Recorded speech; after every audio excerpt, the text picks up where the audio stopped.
centre et la présente à la signature du maréchal Foch, qui la passe à l'amiral Wimmis, et je me rends ensuite du côté des plénipotentiaires allemands.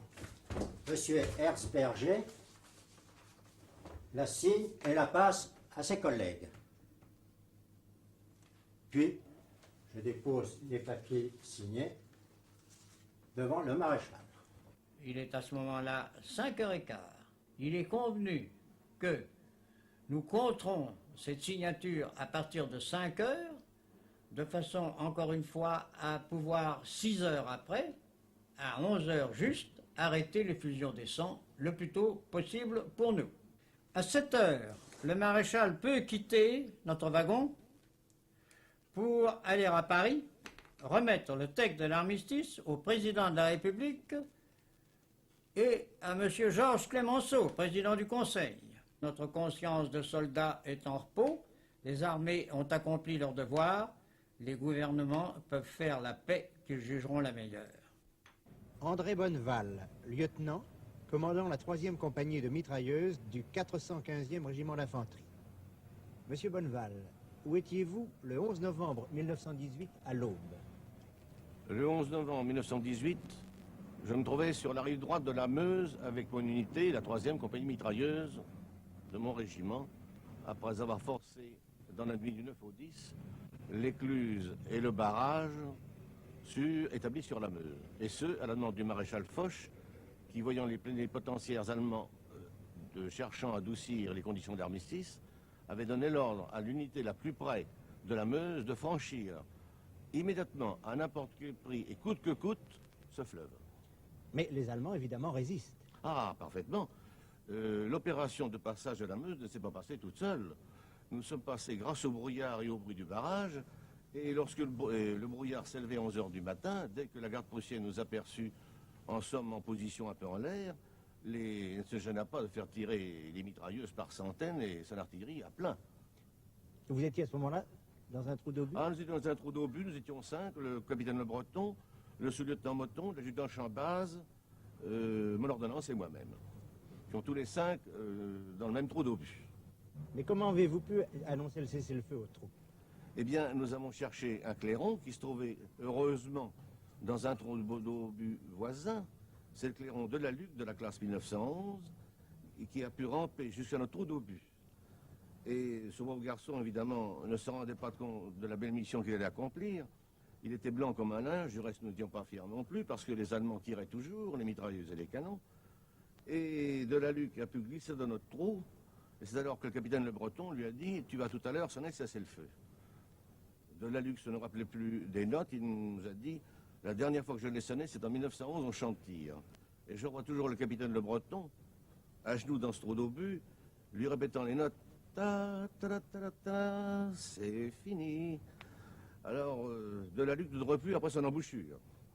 Il a cherché dans la poche droite de sa capote, le petit entonnoir, enfin l'embouchure, qui sert pour jouer au clairon, du clairon, et il l'a essuyé avec son mouchoir.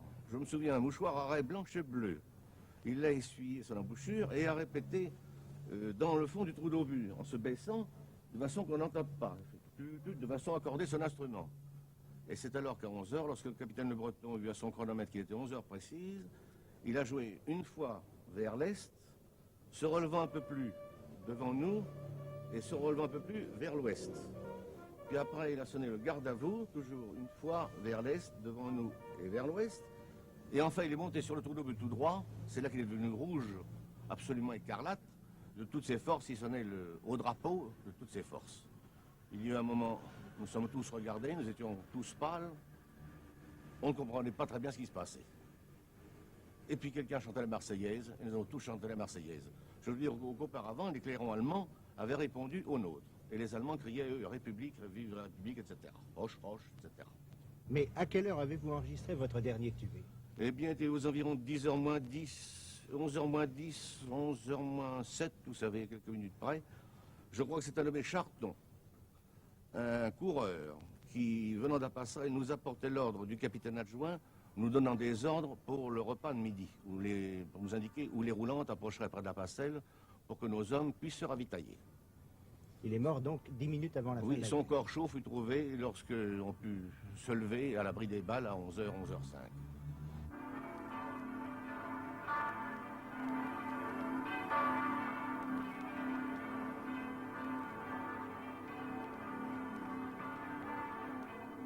C'est fini. 3 notes sonnées par tous les clairons d'un fond immense de la mer du Nord à la frontière suisse. 3 notes que les clairons avaient oubliées.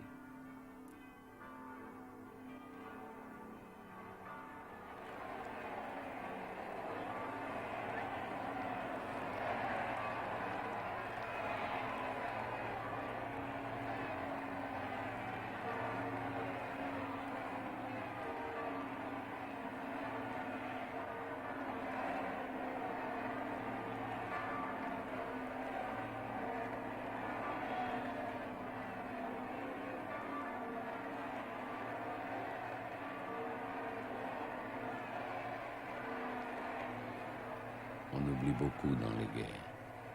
Avant, pendant et après les guerres.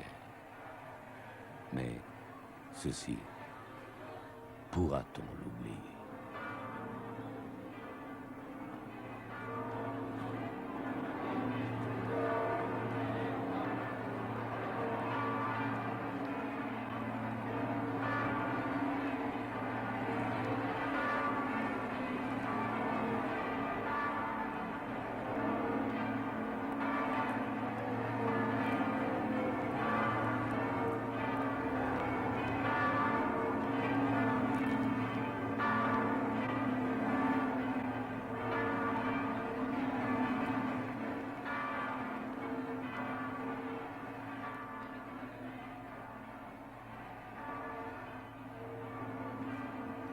Mais ceci, pourra-t-on l'oublier?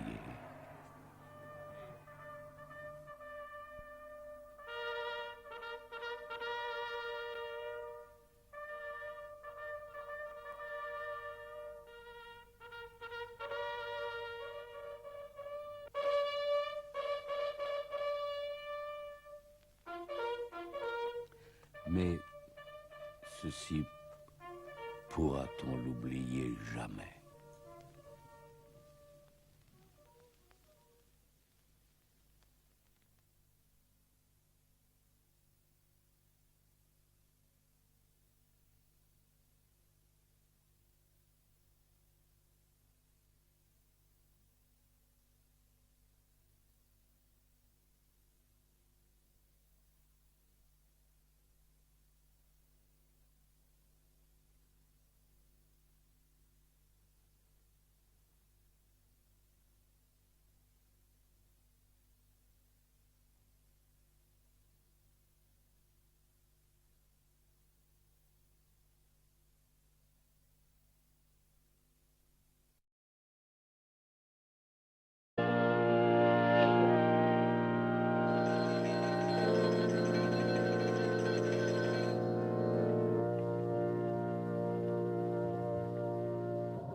Protégez-nous, Notre-Dame des Biffins.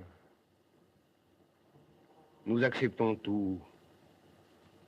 Les relèves dans la boue, les nuits sans sommeil, les jours sans pain. Mais laissez-nous vivre. Rien que cela.